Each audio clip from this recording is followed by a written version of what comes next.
I love space, I love its mystery, its all-consuming darkness, the space. So cold, so quiet. It penetrates me with its majesty and the unknown. And what or who lives in that corner of the universe? In space, no one can hear you scream.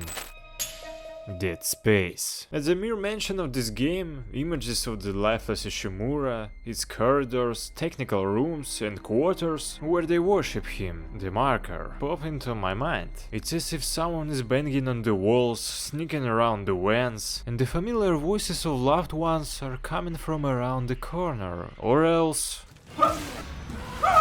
As you already realized, I went through Dead Space Remake and it was scary. The theme of space attracts me since my teenage years, and in particular, my love is science fiction. It's my genre. In my time I reviewed a lot of movies on this subject. Moon 2112, Europa, Arrival, Interstellar, Contact, Sunshine, and of course the Alien trilogy. This movie by atmosphere and scenery remains one of my favorites. The only reason why I still haven't watched Kubrick's Space Odyssey. There is also a mysterious obelisk as well as in Dead Space. I have always been attracted by the mystery of the cosmos and banal curiosity. And what can be on this or that star, in this or that corner of the universe? After all, the knowledge of something so great, boundless and so much unexplored simply cannot fail to fascinate. And so this genre for me is romanticized. Except for movies and books, did not do without games. And then when the original Dead Space was released, I did not play it, due to fear, and therefore I watch only playthroughs. Dead Space, after watching the canonical Alien installments with Alien Ripley, reminded me of Ridley Scott's early films in style and initial atmosphere, while the idea of crazed fanatics seemed borrowed from Sunshine, and the cult around the obelisk was clearly inspired by a Space Odyssey. And yes indeed, having searched for information on the making of Dead Space, the developers made no secret of the fact that they took inspiration from those movies. And there's nothing wrong with that, the plot of the story is banal. The rescue team receives an SOS signal from the mining planetary ship Ishimura, which is parked in the orbit of the planet Aegis 7. Must find out what happened to the team, which for a long time does not get in touch. They are joined by a volunteer engineer named Isaac Clarke. I carry a gun. I drive. As I said before, Ishimura's style and design was inspired by the Alien movies. Those solid, yet angular metal long corridors, automatic doors, the furnishings of cabin or main rooms, everything seemed familiar, even though it wasn't a complete copy of Alien. I had been putting off Dead Space for a long time and eventually gave up, because I had already watched the videos more than once. But when the remake came out, I decided that I still have to try to feel it myself. And besides, it surprisingly came out great, because the whole plot remained original. But there were some minor changes that went in favor of it, such as redundant cutscenes or the fact that Isaac spoke. Same for the chief engineer. What is wrong with their comms? Just so you understand, I can't play horror games myself because my ass turns into a black hole and at the moment something bad can happen to the surrounding objects, if they get into the event horizon. No. But I'm a grown-up guy, therefore the only person who can kick me in the head for shooting across the room in the middle of the night is myself. At the first launch I was immersed in the game completely, and the sound card with good headphones only enhanced the effect of presence. After all, the sound here is so perfectly made that every rustle, splash, click, slap or rattle of pipes in toilet will send you straight to Ishimura.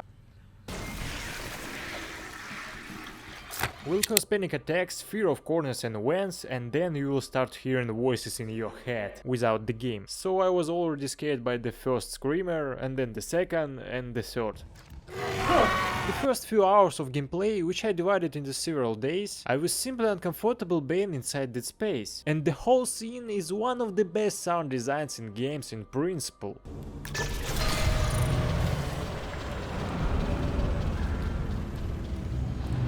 Moments of respite from enemies will not be so chill, because the environment itself will pressure you not only with visual, such as blinking lights in the hub or the vent propeller flying out, but also with cool sound effects. Necromorphs running through the vents, voices in your head, rustles, creaks of the ship, and of course ambient, which was recorded as meticulously as possible. Audio-visual component of the game was made just awesome. During almost the whole playthrough I was absolutely not comfortable being it, so I was always focused and moved inside the game as if I was playing some online shooter, constantly turning around, hearing a foreign sound and immediately aiming, and random events in safe rooms sometimes brought to a heart attack. Because let's say you completed one of the tasks and returned to a safe. Earlier you've cleared the hub, the door opens, you persist and exhale, perhaps leaning back in your chair or having a conversation with someone in your life. As here... The plot in the game is pretty good, but at the same time banal at first glance. Our protagonist, Isaac Clarke, an engineer by profession, with a team of rescuers flies to Ishimura to find out what happened on the ship and of course to take his girlfriend Nicole. On the approach, because of space debris, the ship crashes and makes an emergency landing in Ishimura. Everything goes fucked up from the first minutes of gameplay. Several members of the squad get torn apart by Necromorphs, and the second part manages to escape, while Isaac is left alone. And then we are running to the lift, dropping shit.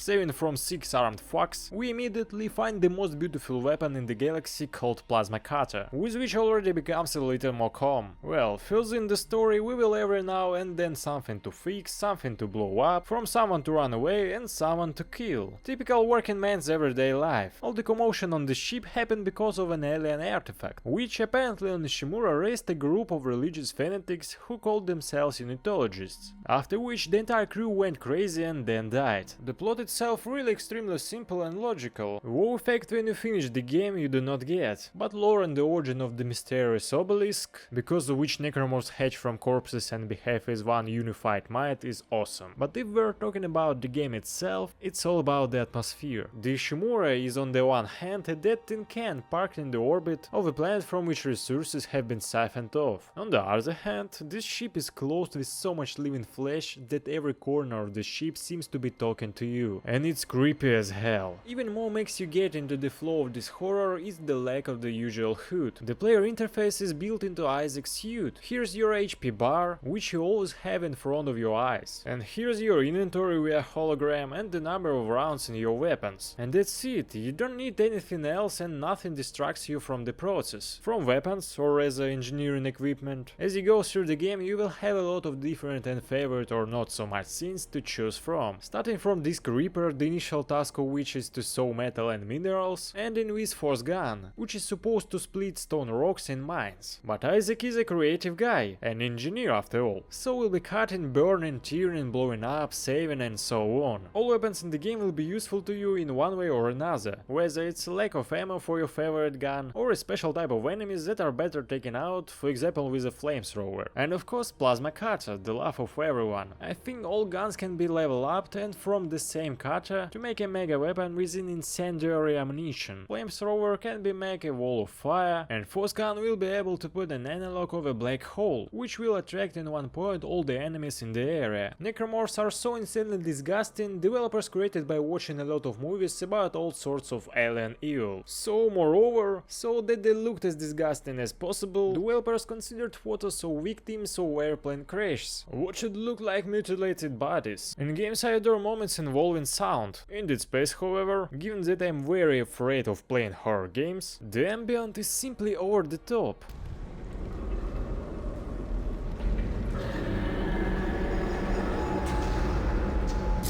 And yes, the soundtrack here is good, but we will be afraid because of the sound that was created by Don Weka. To make the sounds of Necromorphs dismembering as detailed as possible, he had to massacre his town. No. He walked to the store, bought a bunch of fruits and vegetables, and came home to crush, throw and flatten them in order to extract the most disgusting sounds possible, so that Isaac Clarke, stomping his brutal slippers on yet another Necromorph corpse, would enjoy the sound of its flesh. Of course, he also used human musical instruments, such as saxophones, cymbals and strings, to create scares, but that's not as interesting. What's more interesting is that Weka recorded random sounds from live on a dictaphone to imprint it into game ambient. Believe it or not, many of the sounds in Dead Space were recorded when I was just walking down the hallway. Next, Weka read an interesting scientific article about one experiment. People were turned on classical music. Then the researchers noticed changes in brain wavelengths in between listening. It was similar to what is present in the mentally ill. Mentally ill. Back, Jim, back. If you don't buy things, toilet paper, new cars, computerized blenders, electrically operated sexual devices. So this guy decided to do his experiment, but he kept wondering when it would be more appropriate while playing. And he came up with, yeah, while Isaac is in outer space, you only hear his breathing and heartbeat. The rest of the sounds are intentionally drowned out. But as soon as footsteps foot on the ship, the ambient returns. And then the player is hit with a screeching, horrible, violent sound. It just disorients you.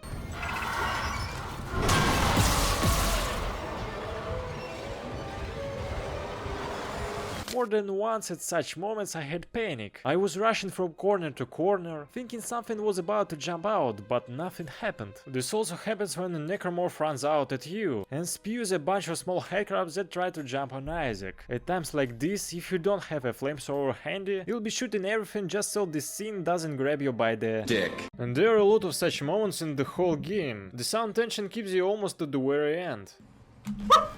The gameplay itself is excellent, shooting and sounds are felt perfectly, and all weapons have their own use. There are no useless guns. Ever the same force gun was extremely effective in closed spaces. The most interesting scene here, as everyone knows, is strategic dismemberment. That is, shooting at random places of the enemy will not work, or rather, it can be done, but you will waste too many resources. Standard Necromorphs need to shoot first either legs or arms, and only then in the body or head, so that you can quickly finish the enemy and as little ammunition as possible to spend on it. With the variability of Necromorphs is also alright. They're disgusting children with tentacles, there are Necromorphs cast in metal, they're accelerated, and there are pterodactyls. But the scariest enemy is the one you can't kill, Immortal Stalker. At this moment you feel completely defenseless. Your heart begins to beat faster and the horror takes on new colors.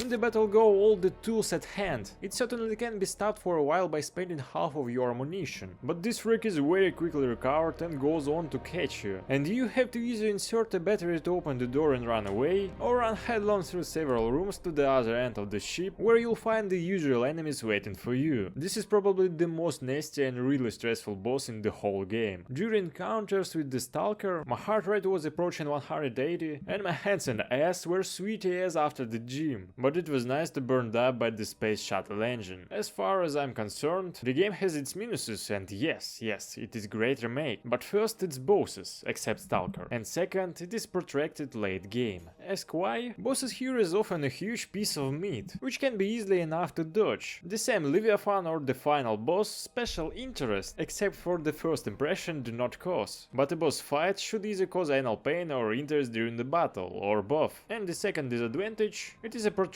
final part of the game. Here really, when you are no longer scared, you are ready to get your final, and here you're poured just a bunch of moments where you need to shoot off the opponents in waves, roughly speaking, and slowly move on. That is, shoot fun. But in the beginning and in the middle of the game, all this was diluted with either atmospheric moments or banal breaks on the plot, and here you just have crows running at you, especially when you take the obelisk to the planet outside. Otherwise, the game is just great. Dead Space gives you an insane amount of different ways to scare you, and not just with banal screamers. The game seems to experiment with your mind. It puts you in a locked freight lift with enemies you can get out of, or gives you an immortal stalker, or plays on your fear of toilets, thus making a mockery of most horror games. The game constantly throws you some new challenges and tries to crush you morally, bringing you, for example, to a huge ritual room with candles and corpses, or to a botanical section, and then leads you to the room where everything from green color turns to blood red, because all the walls are covered with flesh. Dead Space is truly one of the best sci-fi horror games in principle, and of course a worthy remake. And what do you think about Dead Space? And don't forget to like, comment and subscribe to the channel.